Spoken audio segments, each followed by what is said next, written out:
Hello, beautiful souls. April here on Tarot and Witchery, and today I'm going to be doing a walkthrough of the Tarot of the Sorceress, and this says it is a Witch's Wheel of the Year Tarot.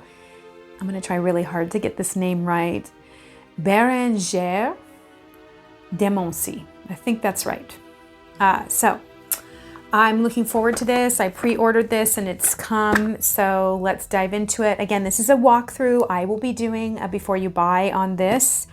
And I think I'm going to pit this against Ari Wisner's deck in the future here, so you'll get to see a before you buy comparing this to another deck.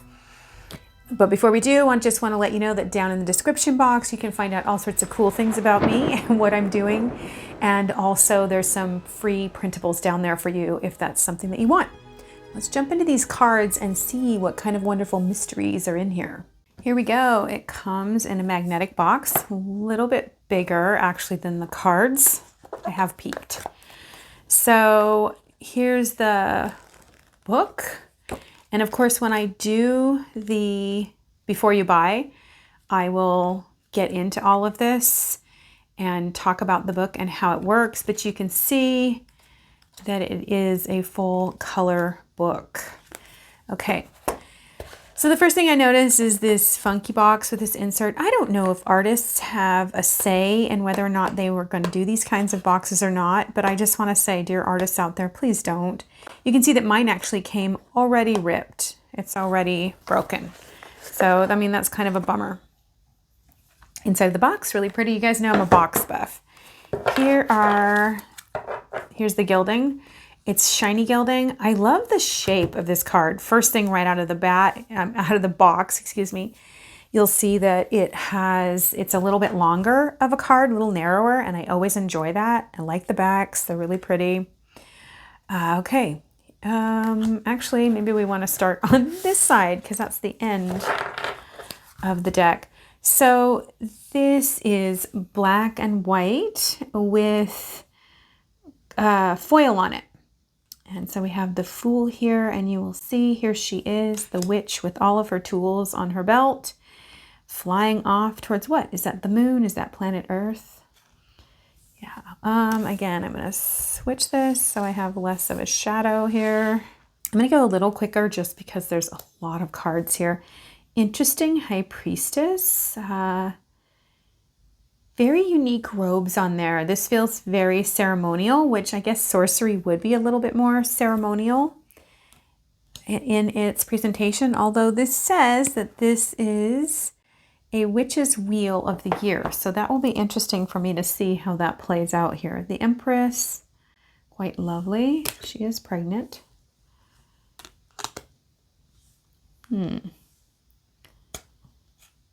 Interesting. Am I missing the Emperor, or is he stuck?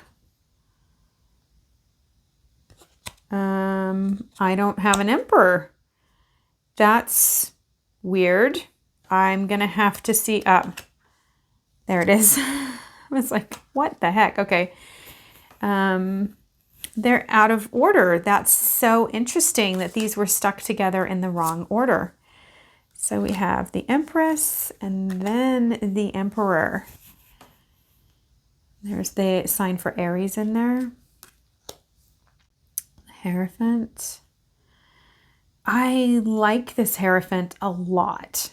This is a card that I feel like does not get enough of a modern take on, and this feels really nice and modern with the tattoos on the body. I'm not sure what's going on over here. I'll have to look at this later on and see what's really happening, but this feels like the mystical contained within years of study and practice on there. So that's cool. Wow, that's a very different Lovers. And I'll be interested to read up on why that is that way. I like the action in here and the contrast. You see the use of white space in this one. So not all the cards kind of feel static. That's really fun. Justice. This is an interesting Justice look. The face is very androgynous to me. That's quite the robe. the Hermit. Very different. That's almost got an Eastern sort of feel to it with the Flower of Life and then the mudras going on there. Here's the Wheel. You know, I guess it kind of has the feel of the different seasons on it. And I find it interesting that this would be what we would consider more traditional witchcraft, with the sun being in the north. So the summer, the sun being in the north, the summer season. So that's interesting. Okay, let's move on here. I don't want to spend too much time. Strength. I'm not sure what's going on in this. Looks like a flower and a tree. I want to read up on that. The Hanged Man. I like this Hanged Man right away. Love the lunar cycle right there. Death. Nothing on there. That's very clever. There's so much going on in this card. These are going to be fun to really explore. Temperance. Again, androgynous. I like that. Love the candles. And the holly. This is interesting. I wonder if this is holly and you. I'm hoping that the book is going to have some of this in there, because it's such a bummer when there's all this symbolism and they don't talk about it. So we'll see. The Devil. Nice devil. I love this with the chakras. So I definitely feel like there's some Eastern things being brought into this idea, which honestly, when I began my journey into witchcraft, I had a hardbound book that I found in a bookstore in witchcraft that had a ton of Eastern mysticism stuff in it. It was very old. It was a book with writings from the early 1900s. So I can see how that would be very Golden Dawn-esque, you know? The star. That's beautiful. The moon. Nice. The sun. I like this, the sun reaching for the torque. I like that. So I'm enjoying the imagery here quite a bit. Judgment. That's falling a little flat for me, but we'll see. These are my first impressions, you guys. I'm trying to be really honest with you, because I don't want you to think that I open these up and immediately love everything about it. I do not love everything about any deck. And the World. We move on to air. So we have the elements here instead of the swords themselves. I'm not seeing that. What I am seeing is the elemental symbol, and I like that. Look, here we have 2 of air, and we have the 2 of the elements on there. So it looks like, yes, you're going to get this 3 of air, 4 of air. It looks like maybe they're in the corners. I like that. Interesting. With the moon, sort of like you're dreaming, maybe. 5 of air. That's different. Isn't this interesting? Quite a mess on the altar. Quite a mess at hand to see what's really going on here in that 5 of swords or 5 of air.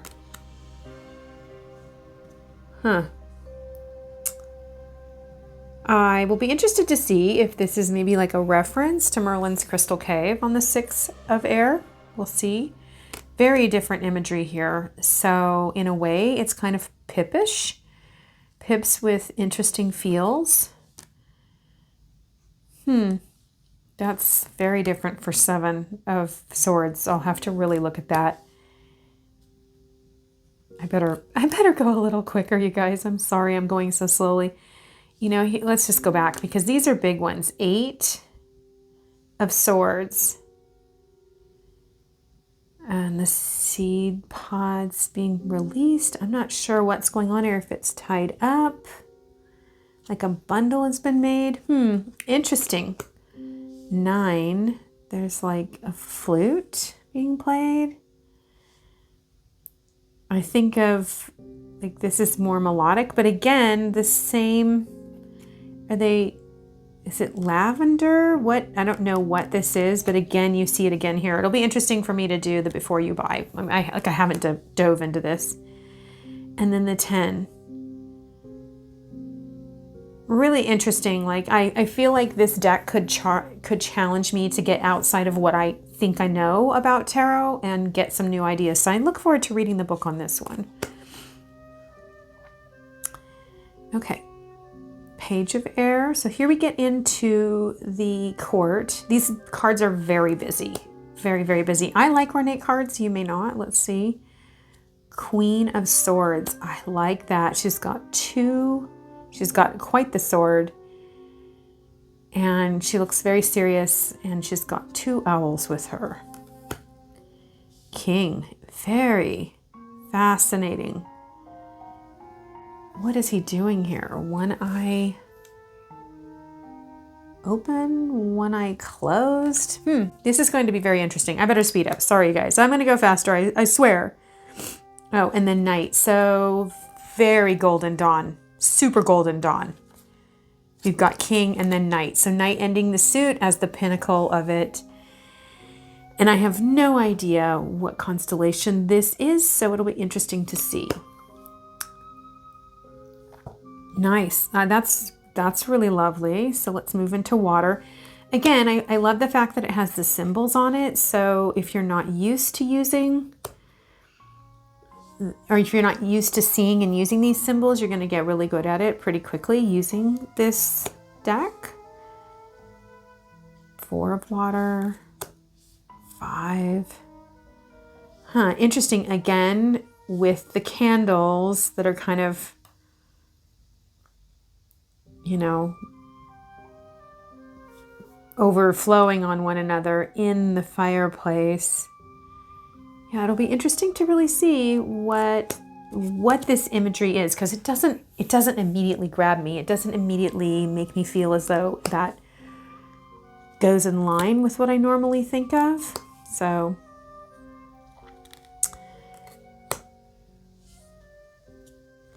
Eight of Cups. Again with the mudras.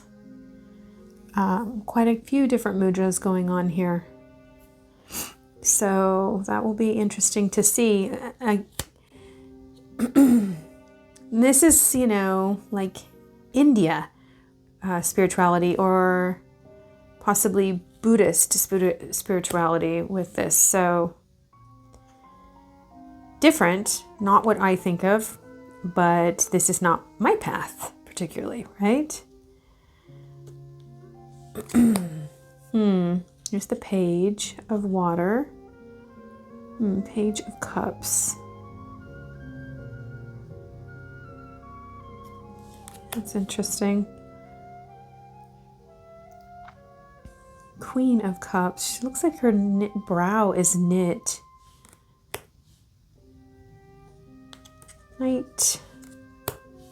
Excuse me. King and then Knight.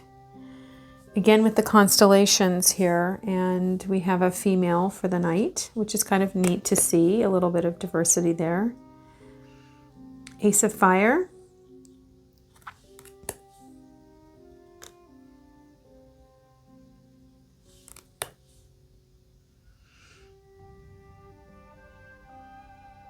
That's interesting. 3 of Wands. I guess she is really like looking in and maybe opening up the creative eye into looking into the universe. 4 of Fire. The 5s. I just find the 5s very intriguing in this deck. The 5s are kind of a favorite card in the Minor Arcana for me. So I'm always paying special attention to what a creator does with that. 8 of Wands. Not as active as we normally see 8 of Wands. 9 of Fire. 10. So I cannot wait to read this book. You know, it's kind of pips with feels. There's the Page of Fire. the Queen of Fire. I feel like the queens, you guys, are not lovely in this deck. This is my first impression, but wondering what kind of relationship this person has with their mom. The Queen of Fire, and she's got this serpent, like this leviathan almost, that she's holding. And yeah, and maybe it's a man. I don't know. Maybe that's it. Maybe they're not gender specific. I'll have to look and see if there's a female on the pentacles, like in the receptive symbols. King of Fire. That's an interesting image. And then, of course, a constellation that I'll be intrigued to look up. My favorite of all suits, the Earth suit. Ace of Earth. That's lovely. Wow. Two of Pentacles with the bat. And has chosen to do this at night. Three of Earth. The progression. Skeletal ligaments fleshed out. That's fascinating to me. Four of Pentacles. The fours have been very bland with just like a lunar season going on. I mean, just like a lunar landscape. What I'm assuming is a lunar landscape. Five of Earth, again with the candle. And I can't see what else is going on in here. Yeah, very interesting. 6, 7. Like different bundles, like gathering the herbs and creating the bundles on the 7. That's fascinating. Again, a lot of progression here that she seems to be showing in the Earth suit. So it'll be interesting to really read. I'm intrigued. I'm definitely intrigued. 10 of Pentacles. And we have the table. No, it's the altar set. I gotta be honest, I'm not feeling the Wheel of the Year in this one, but maybe I will when I read the book. Maybe there's more that I'm missing. And there's the, oh wait, no, this was the 9 of Earth, and this is the 10. I like that, I like the fulfillment. Look at the Egyptian reference right here. Page of Earth. I really like this. This is one of my favorite cards. I'm always aspiring to the Page of Pentacles. Queen of Pentacles. Again, this does look like a female. So maybe there are male figures for the queens in the masculine symbols, the masculine elements, excuse me. We've got the king inside the tree. It's really interesting. And then lastly, the knight. Here we are 78 cards later, just a little flash through my sort of initial impressions. I'm definitely really intrigued by this deck, and I look forward to reading about it and doing the before you buy on it and telling you what I really think after I've worked with this. So I'll have this for you probably in January or February, probably February. I'll have an in-depth on whether or not you want to be purchasing this one or not. If it's in the realm of what might feel right for you. In the meantime, you can check out my other Before You Buys. They are up and they're a good way to get a good look at the deck. I am starting to do walkthroughs first like this so that you can just see them. And then you can come back and really see what I think about it after I've worked intensely with the deck. And I'll tell you all about the book and what it has to say. Okay. Until we meet again, may you... Wait. Stop. If you made it this far, leave me down below an emoji that sort of intimates how you feel about this deck or tell me what you think about the structure of this deck, because I'm a little thrown off. This is not what I'm used to, and I'm interested to see whether or not I can actually connect with this deck in a way that's meaningful after reading the book and really working with the questions. Until we meet again, may you find the magic in your life right before you, waiting at your fingertips.